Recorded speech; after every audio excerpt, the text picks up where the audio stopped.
Welcome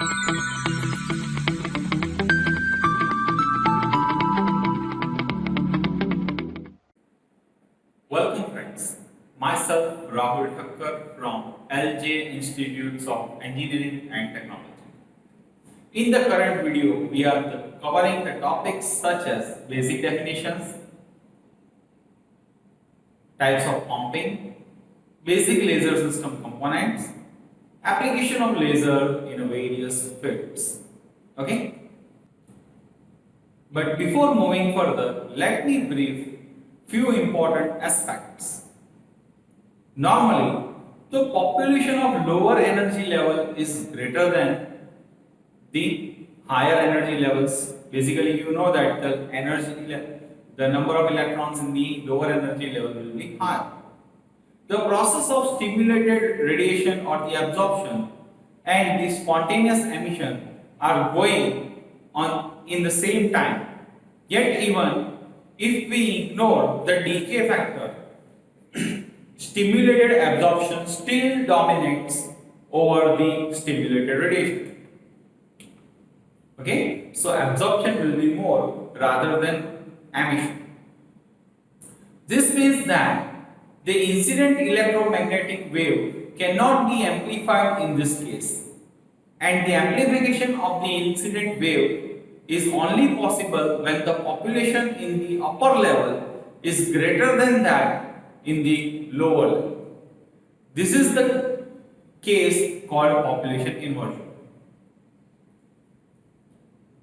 This is a mechanism by which we can add more atoms to a metastable level and holds them there for a long time for them to store energy, thereby allowing the production of great number of stimulated photons. To do this, we pump atom into a metastable level at a rate that exceeds the rate at which they leave. The large number of atom and therefore excited to and held in this level, leaving an almost empty level below it. So base level E1 will be completely empty, and this all the atoms in the lower state will be pumped to an intermediate metastable level, not in the higher level, not in the lower level. Okay?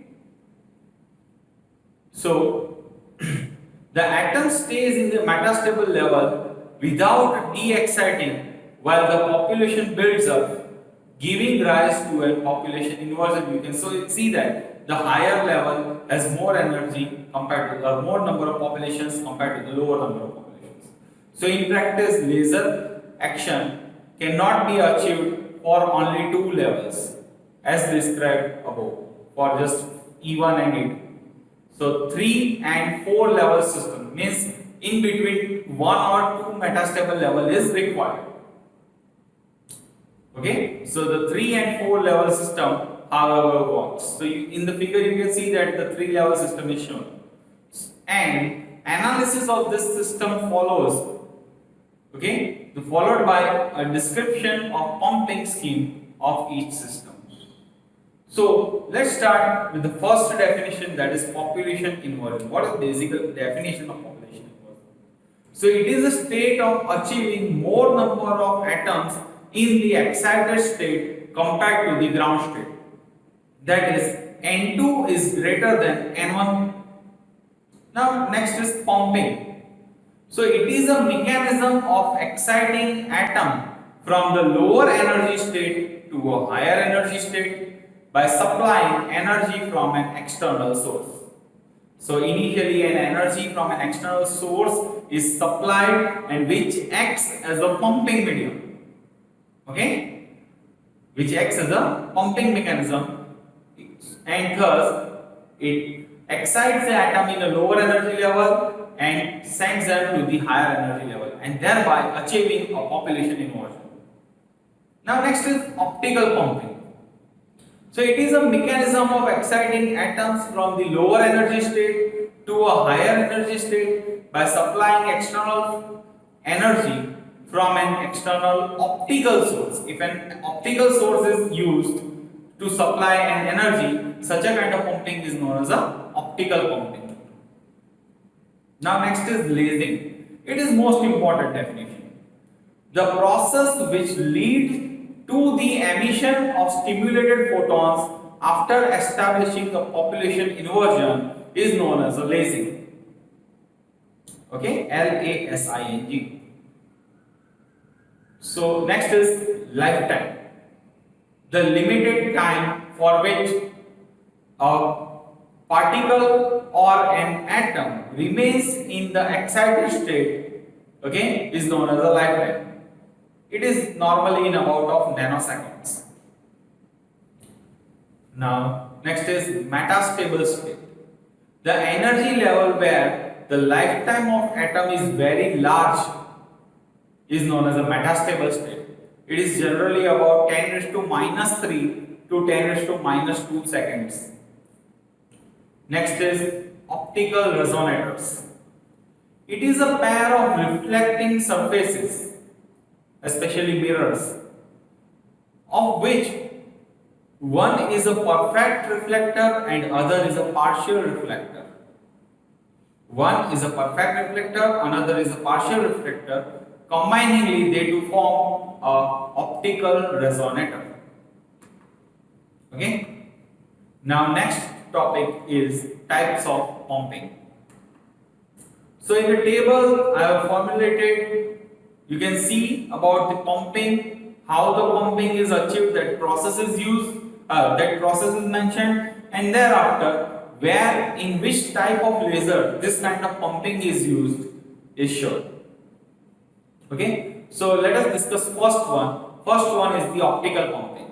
So atoms are excited by means of an external optical source, that is known as a optical pumping. They are used in ruby laser and ND-YAG laser. Okay, these are the two types of lasers, ND-YAG and ruby. Now next is electrical or direct electron excitation. Electrical pumping or direct electron excitation pumping. So when a strong magnetic field is applied, electrons are accelerated and collide with the neutral gas. Okay, and ionize the medium. Due to the ionization, atom gets into a higher energy level. So this is the process by which an electron excites the atom. They are used in gas lasers such as CO2 lasers. Now next type of pumping is direct conversion. So direct conversion of electrical energy into light energy takes place. They are used in semiconductor lasers. Okay. You are all aware about the semiconductors. They are used to generate LED. You all are aware about the light LEDs, light emitting diodes. They are nothing but the semiconductors. Okay. So next is inelastic collision. Electrical discharge method is used to cause a collision and excitation of atoms. They are used in HENE laser. HENE stands for helium neon. Okay. Next is chemical pumping. Atoms get excited by suitable exothermal chemical reaction. They are used in dye and chemical lasers. DYE, dye and chemical. Dye stands for color. Dye also means for color. So they are used for color and chemical lasers. But the dye is a suitable word. Now next topic is basic laser system components. So as you can see over here in the figure, basically main three component is required. An active medium in which the excitation can be made. Okay. Optical resonator, you can see over here a combination of reflector is used. One is perfect reflector, which is said as a 100% reflector, and another one is a partial reflector. Okay, so perfect reflector and partial reflector forms a optical resonator, and next is the pumping source or pumping process as we have discussed earlier. So this is how an oscillating wave is converted into a laser output beam. Okay, so these are the main basically three laser system components. Now next topic is applications of laser in various fields. Okay, so first one is industry. So in industries, various processes such as welding, cutting and drilling, testing the quality of a material, heat treatment of metallic and non-metallic materials can be achieved by lasers. In medicines, the treatment of decayed retinas. In medical, the treatment of detached retinas. You all are aware about the laser operations for reducing the number of specks is done. So the detached retinas or the offset retinas are corrected by the applying some lasers technique. Okay, so that is one of the application of laser in medical field. Next is performing micro and bloodless surgeries. If an ulcer is there in the stomach, then what does it do? They send some laser source through the mouth or by cutting something, and on applying laser source, they burn that area, and then thereafter that ulcer gets suppressed, and thereby the surgery is done. In such a kind of surgery, this is known as a microsurgery, and it is also a bloodless surgery because it is done without cutting.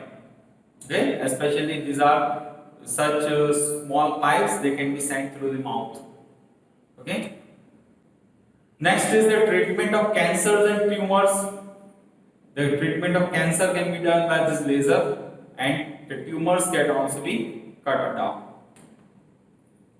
Now, in science and engineering, they have a wider scope. Too many applications are there, but I am briefing about the main few applications. Fiber optic communication is one of the trending topic. Right now, you all are aware about the GeoNet. That is completely depending on optical fibers. Okay, what does it means? You all are aware about that light. The transportation of light can be done through some optical sources. Okay, so an electrical impulse is converted into light, and then it is sent. And at the receiver end, the light energy is again converted into the electrical signal. Okay, so the transmission becomes fast. The speed of light is much more than the speed of electricity, and the transmission of electrical current has some resistance, but transmission of light has lowest resistance possible. Next is holography. Thereafter comes underwater communication. The underwater communication can also be achieved by using lasers, because lasers are high directional beams. They does not diffract around much, and thereby they are used for communication underwater. Accelerated chemical reactions. They are used to accelerate some chemical reactions. Okay. And the last one is in military applications. That is, they are used to create a death ray in order to kill some enemy. The death ray of lasers can be also used to determine the precise distance.